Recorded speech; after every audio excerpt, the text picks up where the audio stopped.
राज्य रे समस्त चाषी भाई और भौणी मानक पई बहुत बड़ खुशीर खबर।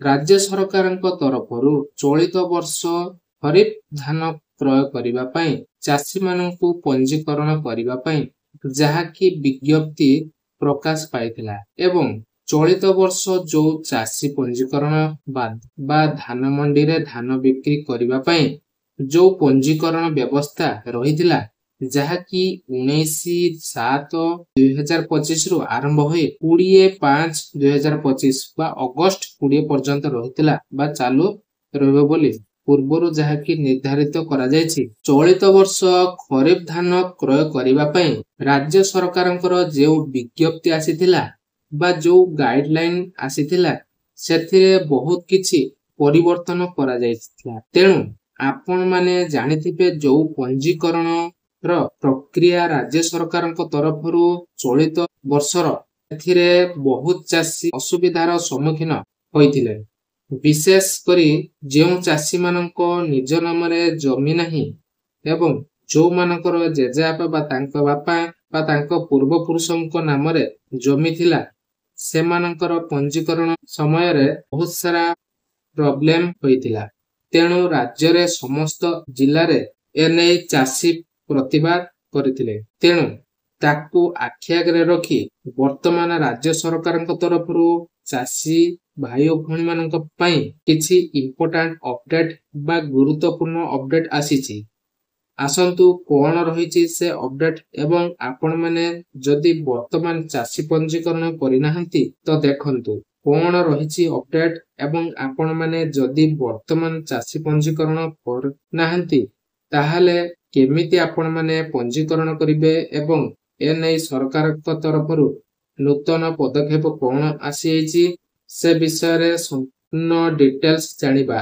ତା ପୂର୍ବରୁ ଯଦି ଚ୍ୟାନେଲକୁ ପ୍ରଥମ ଥର ଭିଜିଟ କରିଛନ୍ତି ଭିଡିଓକୁ ଲାଇକ୍ କରିବେ, ଚ୍ୟାନେଲକୁ ସବସ୍କ୍ରାଇବ କରିବା ସହିତ ପାଖରେ ଥିବା ବେଲ ଆଇକନକୁ କ୍ଲିକ୍ କରି ଅଲରେ ସେଟ୍ କରିଦିଅନ୍ତୁ। ତ ଦେଖନ୍ତୁ ଚଳିତ ବର୍ଷ ଚାଷୀ ପଞ୍ଜୀକରଣ କରିବା ପାଇଁ ବିଶେଷ ସମସ୍ୟା ଥିଲା।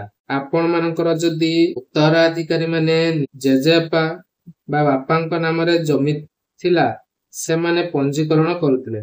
ସେମାନଙ୍କୁ ବିଭିନ୍ନ ପ୍ରକାର ଫର୍ମ ଯାହାକି ଦବା ପାଇଁ ପଡୁଥିଲା ଏବଂ ଆପଣଙ୍କର ଯୋଉ ଆରଆଇ ଅଫିସକୁ ଯାଇ ବଂଶାନୁକ୍ରମ ଫର୍ମ ମଧ୍ୟ ଫିଲଅପ କରିବା ପାଇଁ ପଡୁଥିଲା। ଏନେଇ ବିଭିନ୍ନ ଜିଲ୍ଲାରେ ଯାହାକି ଚାଷୀଙ୍କ ଅସନ୍ତୋଷ ଦେଖିବା ପାଇଁ ମିଳିଥିଲା ତାକୁ ଆଖି ଆଗରେ ରଖି ବର୍ତ୍ତମାନ ରାଜ୍ୟ ସରକାରଙ୍କ ତରଫରୁ ମଧ୍ୟ ଯୋଉ ଚାଷୀ ପଞ୍ଜୀକରଣକୁ ଟିକିଏ କୋହଳ କରାଯାଇଛି। ଯେହେତୁ ଟାର୍ଗେଟ ଥିଲା 25-26 ପାଇଁ ଯେତିକି ଧାନ ସଂଗ୍ରହ କରିବା ପାଇଁ ଟାର୍ଗେଟ ଥିଲା କିନ୍ତୁ ସେତିକି ସମ୍ଭବ ହୋଇନାହିଁ। ବହୁତ ଚାଷୀ ବର୍ତ୍ତମାନ ସୁଦ୍ଧା ପଞ୍ଜୀକରଣ କରିନାହାନ୍ତି। ତାକୁ ଆଖି ଆଗରେ ରଖି ବର୍ତ୍ତମାନ ଯାହାକି ରାଜ୍ୟ ସରକାରଙ୍କ ତରଫରୁ କୁହାଯାଇଛି ଯେ ରବିବାର ଓ ଛୁଟି ଦିନରେ ବି ଚାଷୀ ପଞ୍ଜୀକରଣ ଜାରି ରହିବ। ତେଣୁ ଖରିଫ ଋତୁ ଧାନ ସଂଗ୍ରହ ପାଇଁ ଚାଷୀ ପଞ୍ଜୀକରଣ ଅବଧି ବୃଦ୍ଧି କରିବା ପାଇଁ ମୁଖ୍ୟମନ୍ତ୍ରୀ ମୋହନ ଚରଣ ମାଝୀ ନିର୍ଦ୍ଦେଶ ଦେଇଛନ୍ତି। ଯୋଉ 20 ତାରିଖ ଥିଲା ଶେଷ ତାରିଖ ଥିଲା ଚାଷୀ ପଞ୍ଜୀକରଣର ତା ମଧ୍ୟ ବର୍ତ୍ତମାନ ଯାହାକି ବିଭାଗକୁ ମୁଖ୍ୟମନ୍ତ୍ରୀଙ୍କ ଯାହାକି ସୂଚନା ଦିଆଯାଇଛି ତେଣୁ ଏହାର ଅବଧି ମଧ୍ୟ ବୃଦ୍ଧି ପାଇବ।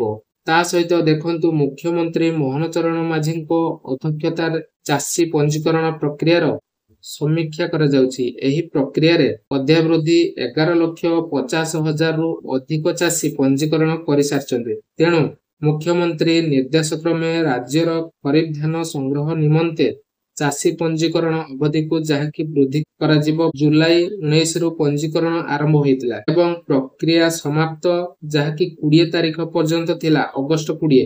ତେଣୁ ଚାଷୀଙ୍କ ସ୍ୱାର୍ଥକୁ ଆଖି ଆଗରେ ରଖି ବର୍ତ୍ତମାନ ଏହି ପଞ୍ଜୀକରଣକୁ ସରକାର ଯାହାକି ବୃଦ୍ଧି କରିଛନ୍ତି।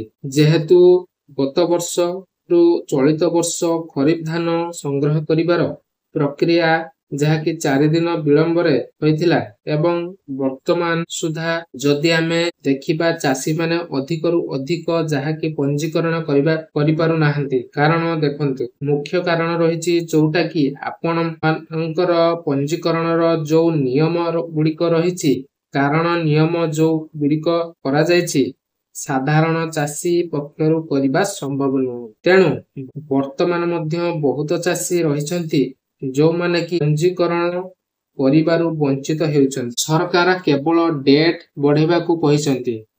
ଯୋଉ ପ୍ରକ୍ରିୟାକୁ ସରଳ ପାଇଁ ପୂର୍ବରୁ ଆପଣମାନଙ୍କର ରେଜିଷ୍ଟ୍ରେସନ ହୋଇଥିଲା, ଯୋଉମାନେ ବି ଯୋଗ୍ୟ ଚାଷୀ ରହୁଥିଲେ ସେମାନେ ବର୍ତ୍ତମାନ ରେଜିଷ୍ଟ୍ରେସନ କରିବା ପାଇଁ ଯାହାକି ଅକ୍ଷମ ହେଉଛନ୍ତି। ତେଣୁ ଚାଷୀମାନେ ପଞ୍ଜୀକରଣ କରିବା ପାଇଁ କେମିତି ସହଜ ହୋଇପାରିବ, ଚାଷୀଙ୍କ ପଞ୍ଜୀକରଣ ବୃଦ୍ଧି କରିବା ପାଇଁ ସମବାୟ ବିଭାଗ ଏଣିକି ଛୁଟି ଦିନରେ ପଞ୍ଜୀକରଣ କରିବା ପାଇଁ ନିର୍ଦ୍ଦେଶ ରହିଛି। ତେଣୁ ରବିବାର ଓ ଛୁଟି ଦିନରେ କାର୍ଯ୍ୟାଳୟ ଖୋଲି ପଞ୍ଜୀକରଣ କରାଯିବ ଏବଂ ଚାଷୀମାନେ ଉପକୃତ ହେଇପାରିବେ। ଯଦି ଭିଡିଓ ଆପଣମାନଙ୍କୁ ଭଲ ଲାଗିଥିବ ଲାଇକ୍ କରିବା ସହିତ ଚ୍ୟାନେଲକୁ ସବସ୍କ୍ରାଇବ କରିଦେବେ ଏବଂ ସମସ୍ତଙ୍କ ପାଖକୁ ଏ ଭିଡିଓଟି ସେୟାର କରିଦେବେ। ଆଉ ହାଇପ୍ କରିବା ପାଇଁ ଯଦି ଚାହୁଁଛନ୍ତି ଗୋଟେ ହାଇପ୍ କରିଦେବେ। ତ ନମସ୍କାର, ରହିଲୁ, ଦେଖା ହବ ଆଗାମୀ ମଧ୍ୟ।